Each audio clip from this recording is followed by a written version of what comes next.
A true, true friend helps a friend in need. A friend will be there to... Oh, hello. Welcome to another Archivist Rants. This time we're talking about Frozen. And if you like singing, you're gonna love Frozen. And if you don't, well, you probably should get used to it, because you're gonna be hearing a lot of that in Frozen. So, I just saw Frozen, and it's one of Disney's better films, honestly, overall.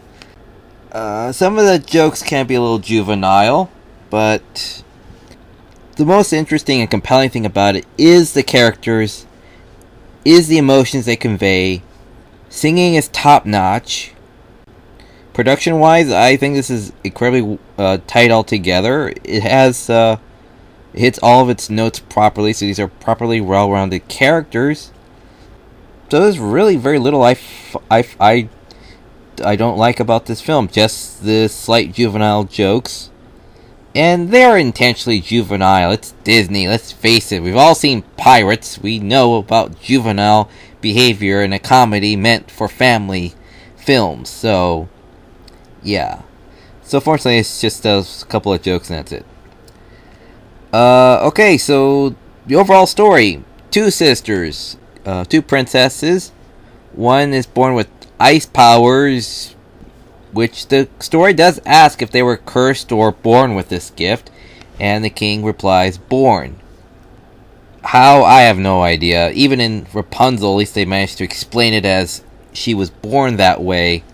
You know, there was an explanation. This is just, she was just born with it. We don't know how or why. And so, the sisters, which are very, very close, play like children do, and like with children with any other dangerous toy, you know, it's something that can be a bit dangerous. It's a superpower, you know. The youngest one gets hurt, and they take her to the gnomes or trolls or whatever foresty creatures that can lend guidance to this. And then they do the first... understandably, to me it seems kind of stupid to do this, but they would do, but it's like, what would anyone else do in this situation? Well, let's just dub the younger sister's memories of the older one ever having superpowers, and hide the older sister away from basically the world, and her power is only going to get stronger. And somehow she's supposed to control that while being kept in under isolation and having social immaturity, you know, stuntness, you know, not able to grow socially. And it's like, she's supposed to rule the kingdom. How is keeping her separate from the world supposed to help that? And keeping the sisters apart? And it's like, set up, see it coming, alright. Let's move on to the other thing that keeps him, it has to make things happen. Because otherwise we wouldn't have a movie. So, time lapses. Great singing voice. I mean, oh god, it's just like, I will be very, very surprised, shocked, and angry if this thing does not win at least one award of anything. Particularly the singing. My god, the singing. It's awesome. So it shows the basic timelines of the sister saying, why aren't you around, you know, unlock the door, like, come on, let's play, and time lapses for about, for a few years, and it's a few years more, and then suddenly, like, they're more, 13, 14, like, go from 8-ish to 13, 14, and then not the duet, but the song ends, and then it says 8 years later. It's like, okay, so I guess now they're in their late teens, early 20s, or something like that. Because then it says the princess is of coronation age, which would be 18 to 21, or something like that. So we get one standard amount of time with the time lapse, which is kind of weird, but it's good. Oh, it's still good. It's still good. So we get we meet our cast of characters. This old guy from Weasel Town or something like that, and it's Weasel Tin, as he keeps pronouncing it. It's like, I don't know, we don't see it written, so we don't know which way to pronounce it. But I'm pretty sure if there's a W in the town, I'm pretty sure it's the word town and not ton. Anyway, so there's that running gag through there. So there's the old man from his kingdom. Then there's the not David Tennant from Doctor Who playing some other prince that meets the younger sister, and they just fall in love like that. You know, the standard Disney, we meet and then we get married in all the same day. So there's a pretty good song with that. So the coronation goes along great. The sisters kind of talk, and we see the sisterly dynamic where it's like the old man comes up and starts saying, "Oh, I want to dance with the queen, the older sister now, who can barely maintain her powers at this point, and she's put in the middle of a crowd." You know, it's like, oh no, this situation isn't dangerous or volatile at all. You know, it's like, of course it is. Anyway, so the dynamic between the sisters is that the old man's there. He asked for a dance. The oldest says she doesn't want to, or that she can't, but then like throws the younger sister like under the bus, pretty much, where she says, "Oh, but she loves to dance," and then just tosses her to the old man, and he drags her up to the dance floor, and they just have this minute or so dancing shot with the old man acting like this kooky old man. It's like, okay, they wanted to go for kooky, that's kooky, okay. And then she walks back, and you know, they have a laugh about the whole thing. And so anyway, the younger princess brings back the not David Tennant to the older sister, saying, "We want to get married. Will you give us your blessing?" The older sister says, "No, you don't understand what love is." And then we have our conflict where she kind of loses control a bit, freezes the floor because she doesn't want to hurt the sister anymore. That's the whole conflict thing. So she basically just runs off into the mountains, trying to isolate herself from everything.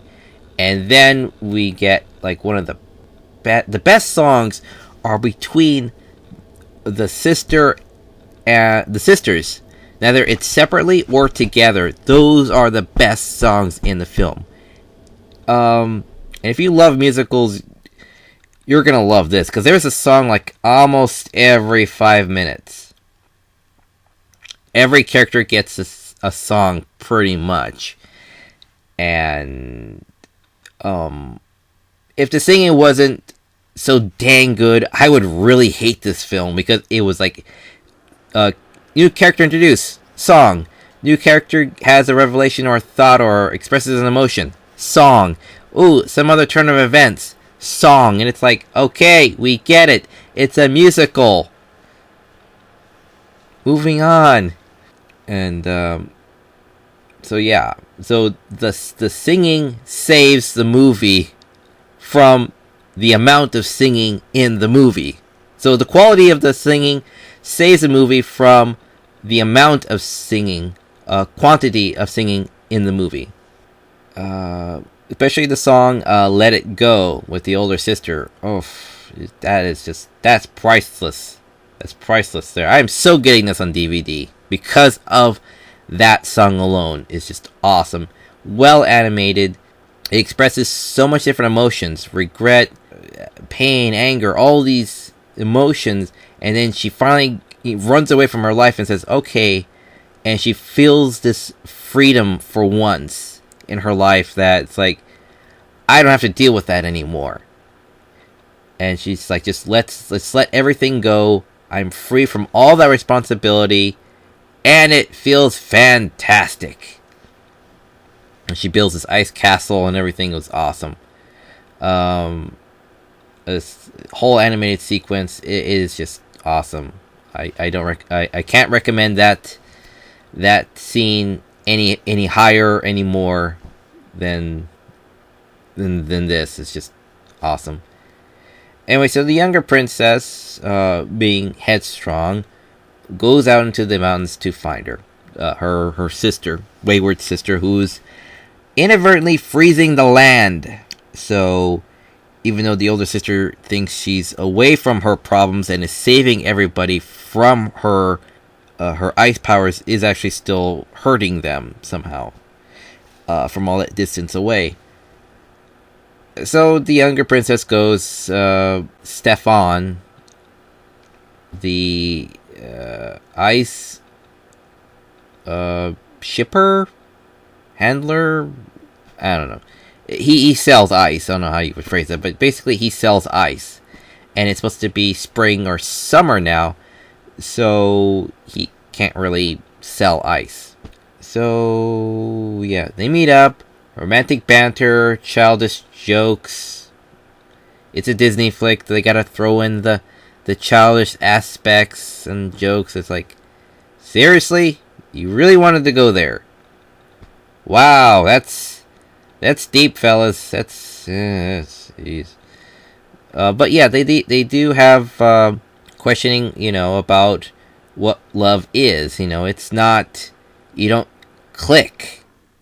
They say clicking doesn't really happen. You have to know people, spend time with them, know them like you know yourself, basically. So yeah, it does teach a good lesson with sprinkled in childish humor. Thankfully, it only lasts that one scene. Otherwise, I would really get really uncomfortable with this movie.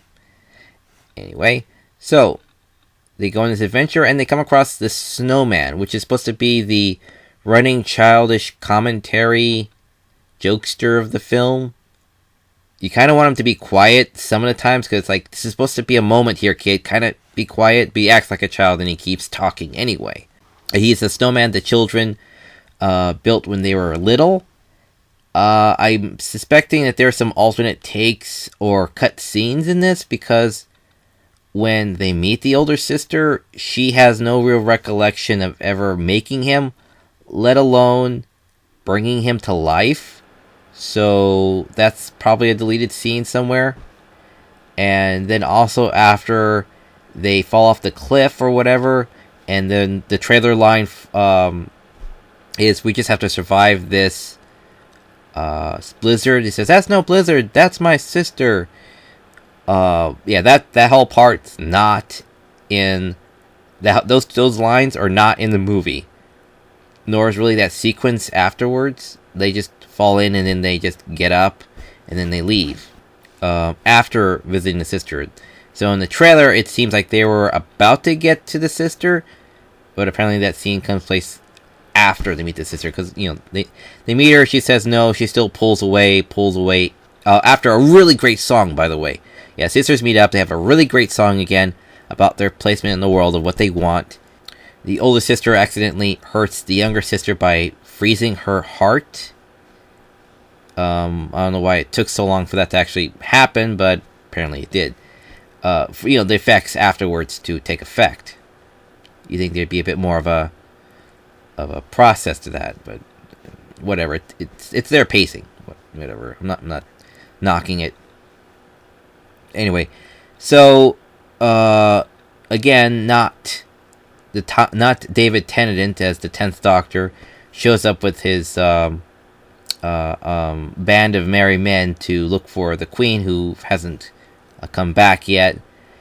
And he goes to speak to the older sister, ends up saving her from the Cookie Man's henchmen, because we gotta save the kingdom from this witchcraft, says the dottery old man.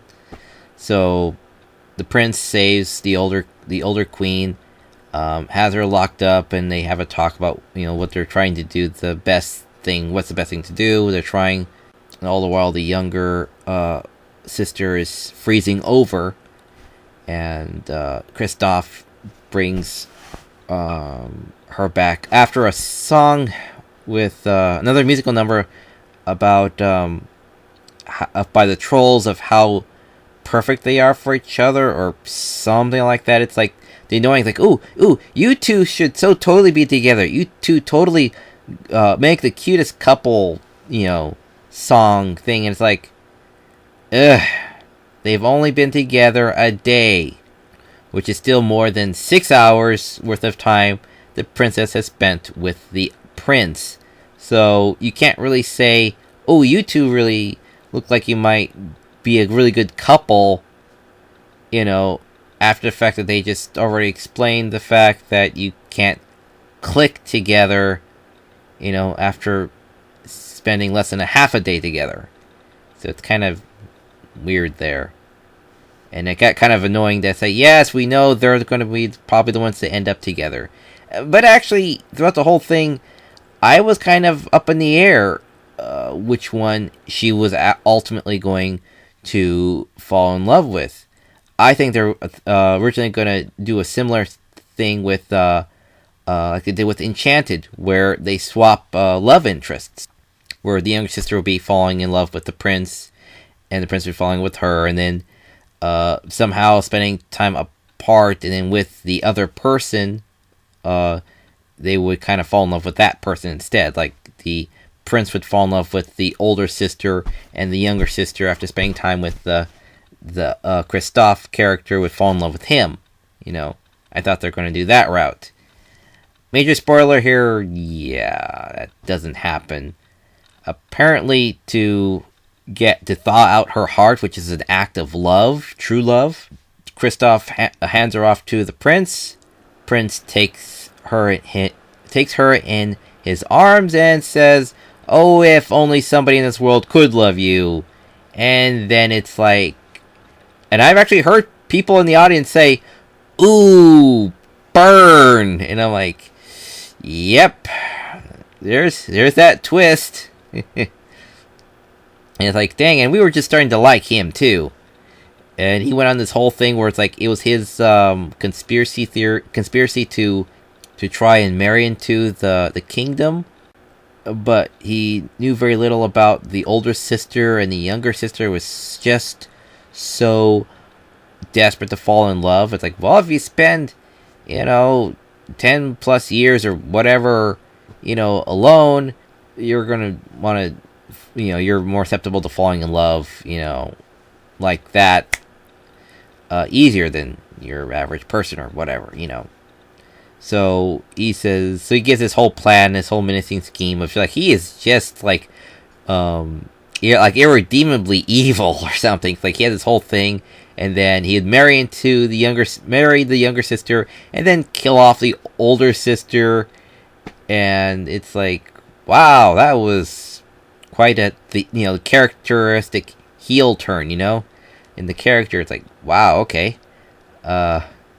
didn't see that one coming. So they're not going to do Enchanted.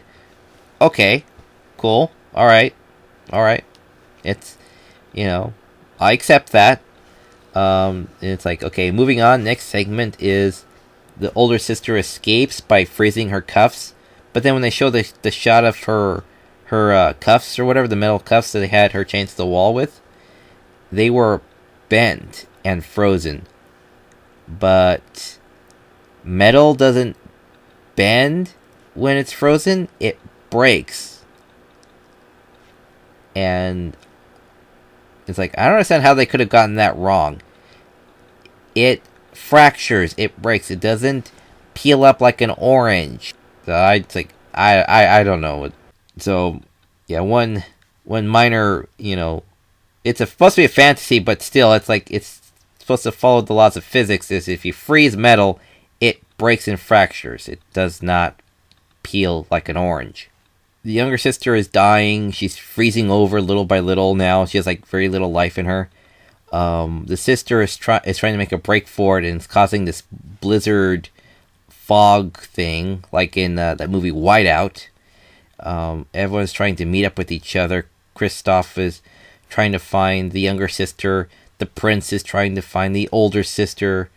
They all meet up in the same area, and Kristoff's like running to her, and the young princess is like, it's like, I got like seconds here, kid, and it's like she sees him running, and it's like She sees him, and she turns and sees her sister about to be stabbed by the prince, who just at the moment to get her off her guard tells the older sister that she had instantly frozen over her younger sister, so she's in that moment of grief and he's about ready to stab her in the back or whatever. And so the young princess, deciding to, save herself with Kristoff or go and save her sister, she opts to go and save her sister. And so she rushes over, stands between her sister and the prince, puts her hand up just as she just freezes solid, and the prince's sword hits her hand and the sword shatters and knocks the prince like a good 10 feet. The older sister, noticing the events going on behind her, gets up and realizing that her sister has just saved her and has also turned to ice. She starts sobbing that she didn't want that to happen. And after a sorrowful moment, the younger sister starts to thaw out. And it's like, and I'm like, wait a minute. Nobody kissed. Oh, wait, it's supposed to be from the heart. Okay, yeah. All right. And then they explain, it's love that can thaw the snow. And it's like, oh, okay, so the love didn't come from Kristoff. It came from the older sister. And it was a hug or a tear. I'm not entirely sure. I have to watch it again, but something like that.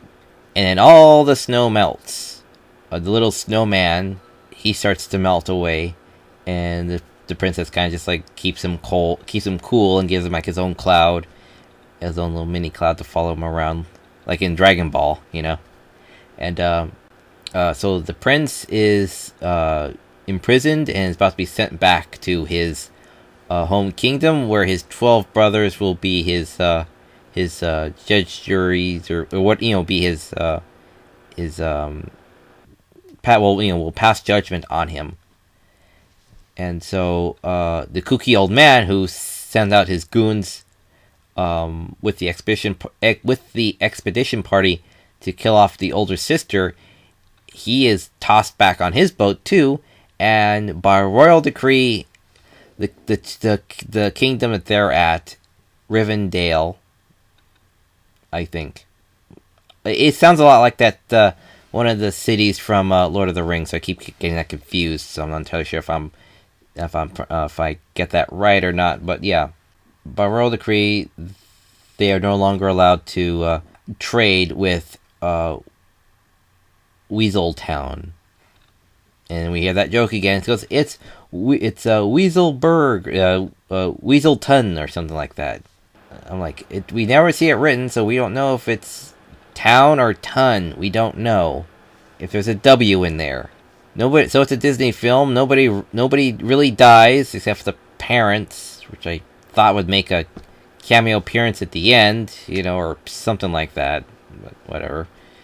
So other than that, no one else dies. The older princess now has the ability to control her powers perfectly, and everybody loves her, and the kingdom is prosperous and fine, and they start dancing and stuff, and then it's the end of the movie. So yeah, that's pretty much about it.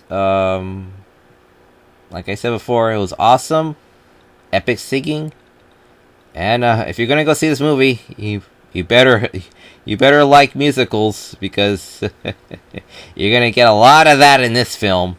But remember, it's the quality overshadows the quantity. Just wanted to point that out. Alright, enough repeating myself. So check out this flick. You're gonna love it. This is the Archivist saying, take care, and as always, see you at the movies. A true friend helps a friend in need. A friend will be there to help, you'll see. A true friend helps a friend in need to see the light that shines from a true friend.